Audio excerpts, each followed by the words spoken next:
A reading from the book of the prophet Ezekiel.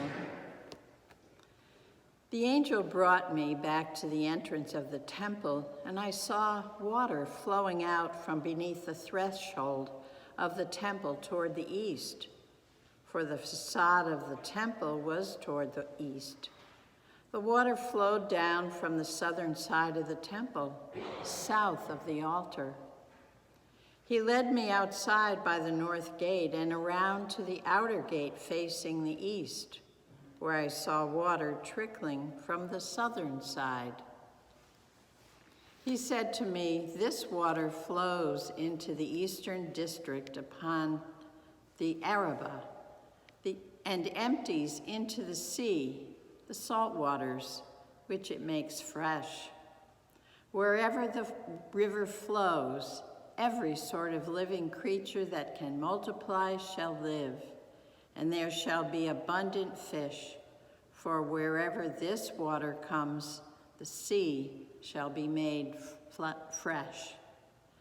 Along both banks of the river, fruit trees of every kind shall grow. Their leaves shall not fade, nor their fruit fail. Every month they shall bear fresh fruit. For they shall be watered by the flow from the sanctuary. Their fruit shall serve for food, and their leaves for medicine." The word of the Lord. Thanks be to God.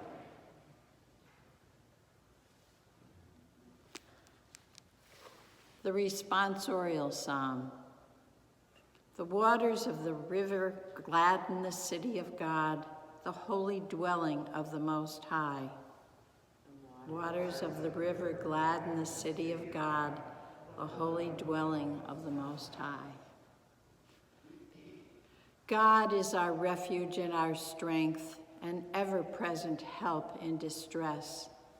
Therefore we fear not, though the earth be shaken and mountains plunge into the depths of the sea. The waters of the river gladden the city of God, the holy dwelling of the Most High. There is a stream whose runlets gladden the city of God, the dwelling of the Most High. God is in its midst, it shall not be disturbed. God will help it at the break of dawn. The waters of the river gladden the city of God, the holy dwelling of the Most High. The Lord of hosts is with us. Our stronghold is the God of Jacob. Come, behold the deeds of the Lord, the astounding things he has wrought on earth. The waters of the river gladden the city of God, the holy dwelling of the Most High. Second reading is from the first letter of St. Paul to the Corinthians. Brothers and sisters, you are God's building. According to the grace of God given to me, like a wise master builder, I laid a foundation, and another is building upon it. But each one must be careful how it is built upon, for no one can lay a foundation other than the one that is there, namely, Jesus Christ. Do you not know that you are the temple of God, and that the Spirit of God dwells in you? If anyone destroys God's temple, God will destroy that person. For the temple of God, which you are, is holy. The word of the Lord.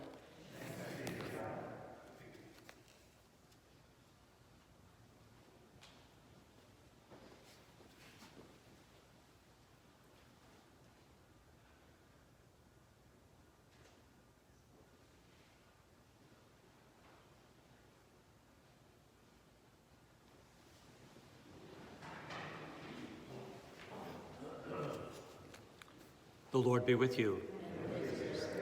A reading from the Holy Gospel according to John. Since the Passover of the Jews was near, Jesus went up to Jerusalem. He found in the temple area those who sold oxen, sheep, and doves, as well as the money changers seated there.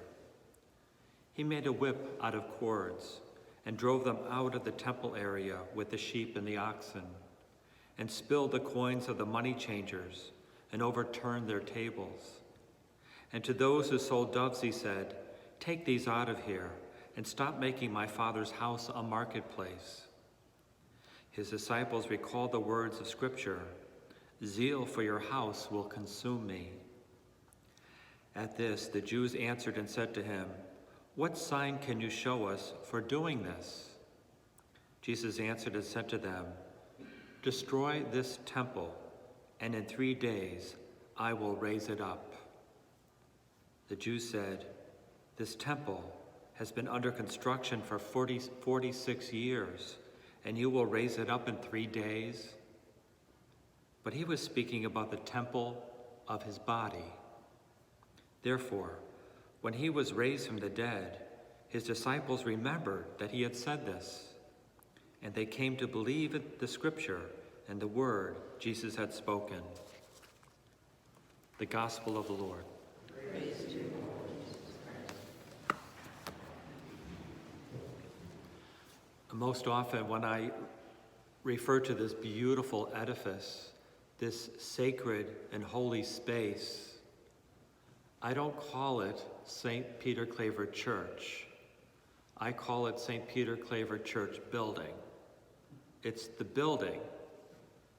It's not the church.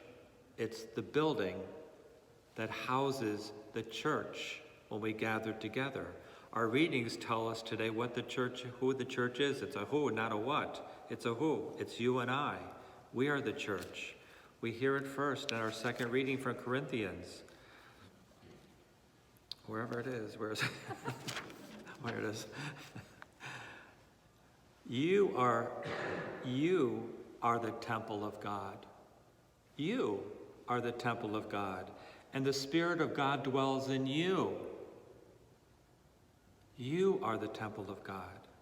And Jesus, in our gospel today, talks about destroying the temple, and in 3 days he will build it up again. He's talking about his body, of course. He is the temple. The church, the temple, are the people, are human. It's alive and living. That's what the church is. So this beautiful building, which is holy and sacred, houses the church when we come together. For we are the church. It took almost 2,000 years for finally the Second Vatican Council made that perfectly clear, that we are the church. We are the church. So in our second reading also, or our first reading really, it says, "From the temple shall flow living water."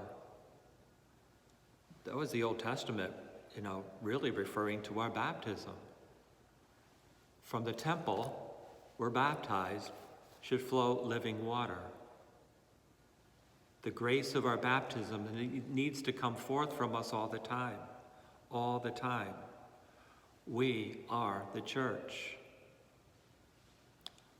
We are to produce the fruit, our first reading says, that comes from the church, which is forgiveness, compassion, mercy, understanding, being non-judgmental, but loving and caring and hopeful. That's the church. And we're told in these readings that we're to build the church on a firm foundation, build ourselves up on a firm foundation. And they made it clear what that foundation is. That foundation is Jesus Christ. We're to build the church, our temple, on the foundation that is Jesus Christ.